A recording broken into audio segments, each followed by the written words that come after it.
முந்திரி கொத்து.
இந்த முந்திரி கொத்தை ரொம்ப சுலபமாக எப்படி செய்யறதுன்னு பார்க்க போகிறோம். இது நம்மளுடைய பாரம்பரியமான ரொம்பவே பாரம்பரியமான பழமையான உணவு வகை. இது ஒரு நல்ல இனிப்பு. இந்த இனிப்பை வந்து குழந்தைகளுக்கு முன்னாடிலாம் என்ன பண்ணுவாங்கன்னா ரொம்ப நாளைக்கு இது கெட்டு போகாது. அதை தவிர வந்து பச்சை பயிறு போட்டு செய்யறதுனால எல்லோரும் ஆரோக்கியமாக சாப்பிட்லான்றதுக்காக இதை செய்தார்கள். நம்ம ஏற்கனவே என்ன பண்ணியிருக்கோம்னா இதை பற்றி ஒரு காணொலியை வெளியிட்டிருக்கோம். இப்போ முதல்ல இந்த பச்சை பயிரை நல்லா ஒரு பொன்னிறமாக வறுத்து எடுத்துக்கணும். அப்போ தான் அதனுடைய பச்சை மனம் போயிடும். அதனால நம்ம என்ன பண்ணுறோம்னா இது வந்து பச்சை பயிரை நல்லா பொன்னிறமாக வறுத்து எடுக்க போகிறோம். ஒரு 5 நிமிஷம் ஆகும். மிதமான தீயில் வச்சு வறுத்து எடுத்துக்கலாம். பார்த்தீங்களா, அருமையாக வறுபட்டுச்சு.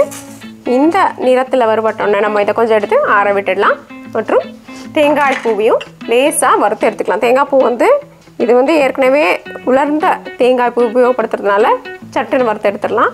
நம்மளுடைய அப்படியே தேங்காய் பூ உபயோகப்படுத்துகிறோன்னா கொஞ்சம் வறுக்கணும். ஏன்னா அப்போ தான் அது கெட்டு போகாமல் இருக்கும். அது அதிக நாள் இருக்கணும்னா நம்ம என்ன பண்ணணும், கொஞ்சம் நல்லா இந்த தேங்காய் பூவை வறுத்து எடுத்துக்கணும். இங்கே பாருங்கள், அரைக்கிறதுக்காக தயார் வச்சாச்சு. அடுத்தது தேங்காய் பூவை வறுத்துக்கலாம். தேங்காய் பூவை லேசாக வறுத்து எடுத்துக்கலாம்.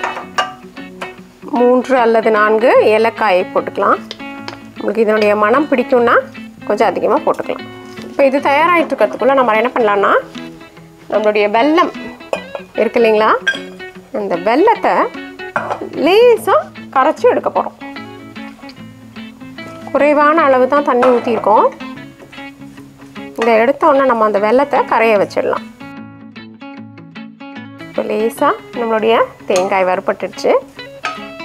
பெரிய நிறமாற்றம் தேவையில்லை, ஒரு உலர்ந்த தன்மை வந்தால் போதும். இப்போ நம்ம தேங்காய் பூவை எடுத்துகிட்டு வெல்லத்தை வைக்க போகிறோம். பார்த்தீங்களா, வெல்லம் கொஞ்ச நேரம் கரையட்டும். அதுக்குள்ளார நம்ம இதை திரித்து எடுத்துடலாம். வெல்லம் பார்த்தீங்களா முழுவதுமாக கரைஞ்சிருச்சு. இப்போ வெல்லத்தின் பாகு தன்மையை பற்றி கவலைப்பட வேண்டாம். அதாவது 1 கம்பியா 2 கம்பியா அப்படின்னா நம்ம யோசிக்கவே வேண்டாம். ஏன்னா வெல்லம் கொஞ்சம் கரைந்து கெட்டியானால் போதும். நம்ம வந்து நம்மளுடைய அரைத்து அல்லது திரித்து வைத்த இந்த பச்சை பயிறு தேங்காய் கலவையை இதில் போட்டு கலந்து எடுக்க போகிறோம். அடுப்பை அணைச்சிடலாம். கொதிச்ச வெள்ளை கலவையில் இப்போ இது நம்மளுக்கு சிறிய உருண்டைகளாக உருட்டுறதுக்கான பக்குவத்துக்கு வரணும்.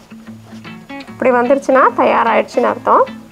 அதனால தான் நம்ம என்ன பண்ணணும், வெல்லத்துக்கு மிக குறைந்த அளவு தான் தண்ணீர் ஊற்றணும். அதிகமாக தண்ணி ஊற்றி வைக்கக்கூடாது.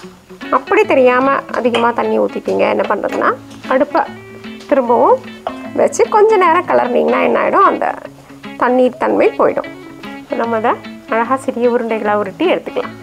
இந்த சின்ன உருண்டைகளை உருட்டி எடுத்துடலாம். கையில் நெய் அல்லது எண்ணெய் தடவிக்கோங்க.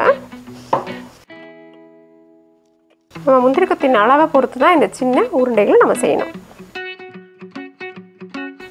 இப்போ நம்ம இது போன்ற சிறு உருண்டைகளாக இதை தயார் பண்ணி வச்சுட்டோம். இதற்கு மேல் மாவு எப்படி பண்ணுறதுன்னு பார்க்கலாம். இங்கே பாருங்கள், நாம் கொஞ்சமாக அரிசி மாவு போட்டுக்க போகிறோம். அரிசி மாவு, அதன் கூட சிறிதளவு சோள மாவு. இது கார்ன்ஃப்ளோர் இல்லை, சோளத்தில் செய்யப்பட்ட மாவு, சோள மாவு. இது சிறிது உப்பு.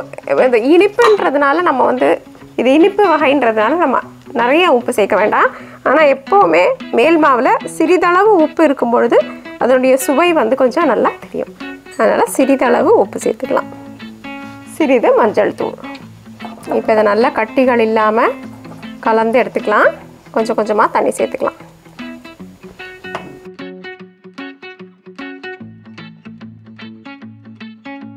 அதாவது கிட்டத்தட்ட நம்ம பஜ்ஜி மாவோடைய பதத்துக்கு இதில் கொண்டு வந்துடுவோம்.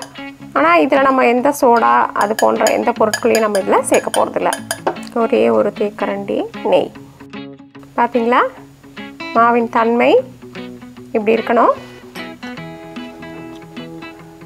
நம்ம எண்ணெய் சூடாயிடுச்சான்னு கொஞ்சமாக சோதிச்சு பார்த்துக்கலாம். எண்ணெய் சூடாயிடுச்சு. இப்போ இதில் ஒரு அழகான விதம் இருக்குது. முந்திரி கொத்து அப்படின்னு பார்த்தோம் இல்லைங்களா. ஆக என்ன பண்ணுறோன்னா 3 உருண்டைகள் இந்த மாதிரி எடுத்துக்கிட்டோம். மாவில் நம்ம கையை ஒரே நேரத்தில் இந்த மாதிரி போட்டு ஒரு பிரட்டி சேர்த்து இப்படி சேர்த்தே எடுத்திங்கன்னா எண்ணெயில் போடும்போது சேர்ந்தே இருக்கும். மீண்டும் பாருங்கள், 3 உருண்டைகள் இப்படி போட்டிருக்கோம்.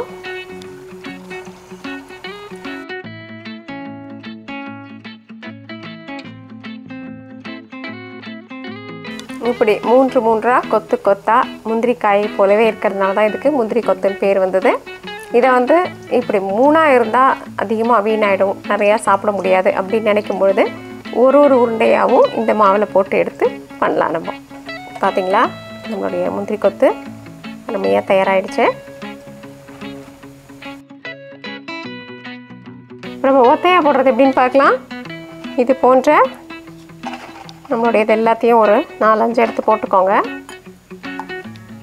ரொம்ப சின்னதாக இது மாதிரி ஒன்றா எடுத்து